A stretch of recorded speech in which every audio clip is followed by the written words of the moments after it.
If it hasn't happened yet, it will. You've prepared for an upcoming playing situation. Maybe it's a paying gig, a rehearsal, a school performance, or just playing happy birthday at your grandma's 100th birthday party.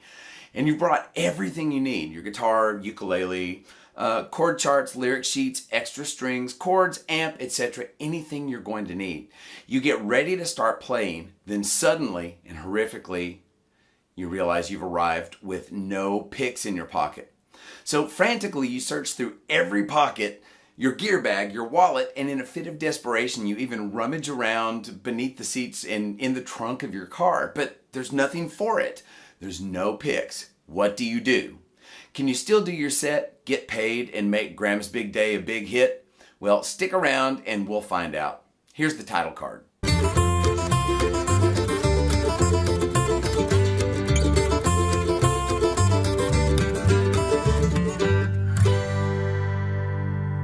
Now, we can all learn something from the narrative in the opening sequence. Namely, other than your guitar and a spare set of strings, if you're a pick player, there's nothing more important to have with you than picks. I'd recommend at least a half a dozen at all times. In fact, I never leave the house without them. And a capo, and maybe a slide. Of course, if you're not a pick player, then this whole conversation is moot. But then again, if you find yourself in this situation where you have forgotten picks, you're technically not a pick player anyway, at least temporarily. So let's figure out a way to keep playing.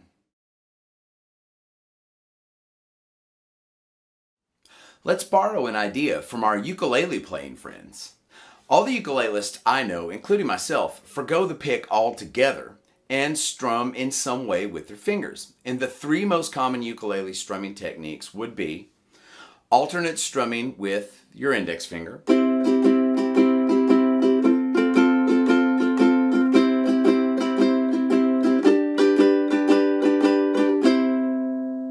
alternate strumming with the thumb,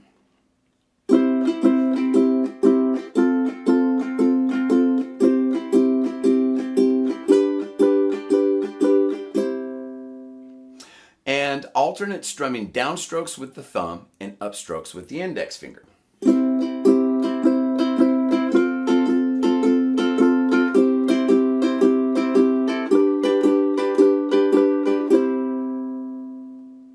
Now, here they are on the guitar. Number 1, index only.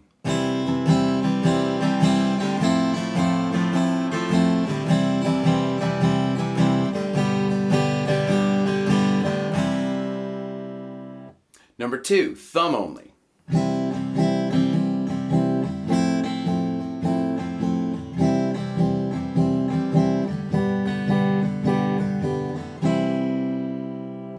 And number 3, thumb and index.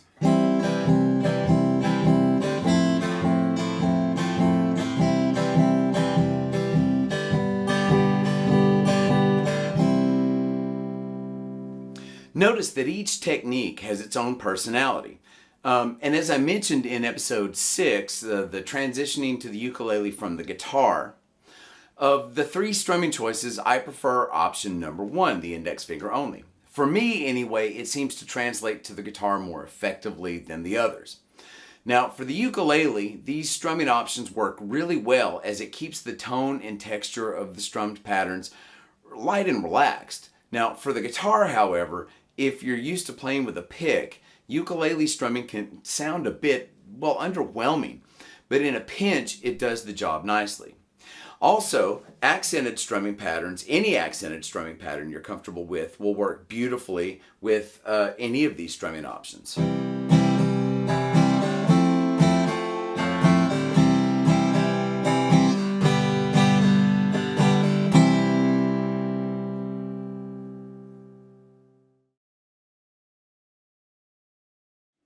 Mother Maybelle Carter is credited with developing a style of guitar playing which is now known as the Carter Scratch. And it uses the fingers of the right hand to strum chords on the upbeats, while the thumb plays bass notes and often bass melodies on the low strings, a lot of time on the downbeats. Now, there's definitely some evidence to suggest that Maybelle borrowed some of these core ideas from earlier guitarists, But I'll let the musicologists hash that one out. Now's not the time or place. We still have to figure out some different ways to strum without a pick. Now, if you've never heard the Carter family, please do so as soon as possible. Now, here's a species of the scratch, except I'm going to play it with a pick.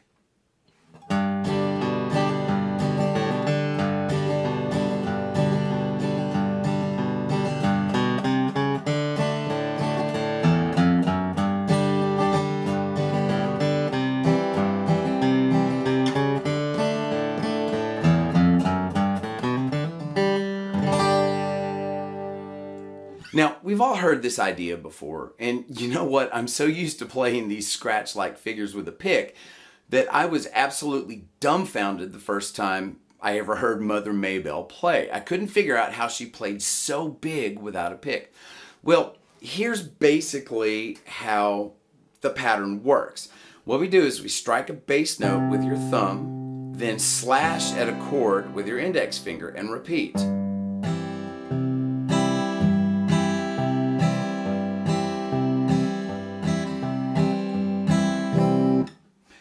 And this produces the stereotypical boom chick that we associate with traditional country and bluegrass.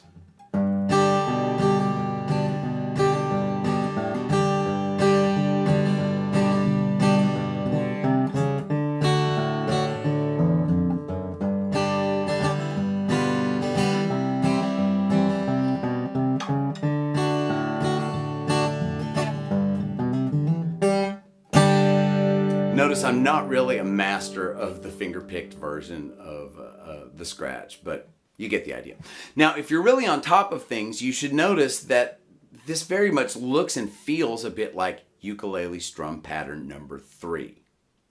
But you may be saying, I don't like or I don't even play traditional music, so it's really no use to me. I'm not a fan of the boom chick.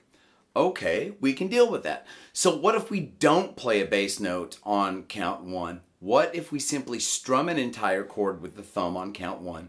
Then instead of strictly alternating between the thumb and the finger, we strum the remainder of the matrix with the index finger.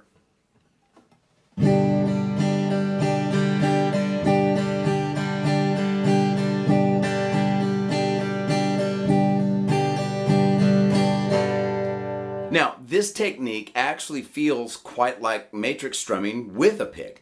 Also, you might be surprised at the volume that this modified scratch produces. Also, again, keep in mind that any accented strumming pattern you're comfortable playing with a pick also works beautifully with this technique.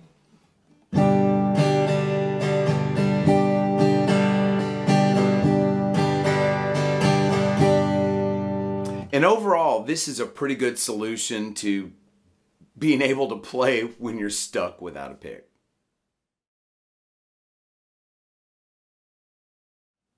Whenever I have a new debit card issued to me, I cut my old ones in half and stash them in my wallet. Why? Well, because if you can source a pair of scissors, and most venues will have a pair in the office or just lying around somewhere, you can make your own makeshift picks. Now, the Crumbs did a gig in Dallas about 10 years ago. We drove for 4 hours to the venue. We loaded in, set up, and were just about to sound check when I realized I had, you guessed it, no picks. So frantically, I rummaged through my wallet. I found some old debit cards that I had stashed away for just this purpose. And I was able to cut them into reasonable pick-type shapes. Now, it was uncomfortable playing, and by the end of our third set, I had worn all of the picks that I'd manufactured down to nearly unusable nubs, but the point is I got through the gig. And you may be asking, how did it sound? Well, honestly, it sounded like I was using a really low-rent guitar pick. There was mushy articulation, inconsistent dynamics, sluggish attack. It was the guitar playing equivalent of trudging through the mud. But I made it through the gig, and that's the important thing. And now, when I think back to that gig, I bet only Brandon, the bass player, and I were the only ones who ever noticed anything was up. And to be perfectly honest, I'm not even sure he could really tell the difference. So, for this video, we've only touched on strumming without a pick. And you know what? We'll actually touch on playing solo or melodic lines without a pick in a later episode, so be on the lookout for that. Remember, all of these strategies that we've discussed are simply stopgap ideas which can get you through a playing situation if you happen to find yourself stranded without picks. But also, remember that sometimes a change in your technique can influence your creativity, especially in your writing. Remember, new techniques produce new sounds, and those new sounds and textures can be a great starting point and great inspiration for busting your way out of a writer's block. Remember, please like, share, and subscribe if you're enjoying the channel's content. Hit the notification bell so you'll always know when a new episode drops. And also feel free to leave comments or any suggestions for topics you might like to see in some future videos. My name's Dave Holland, and thanks for watching String 'em Up. Have fun, stay safe, have a great summer, and I'll see you next time. Bye.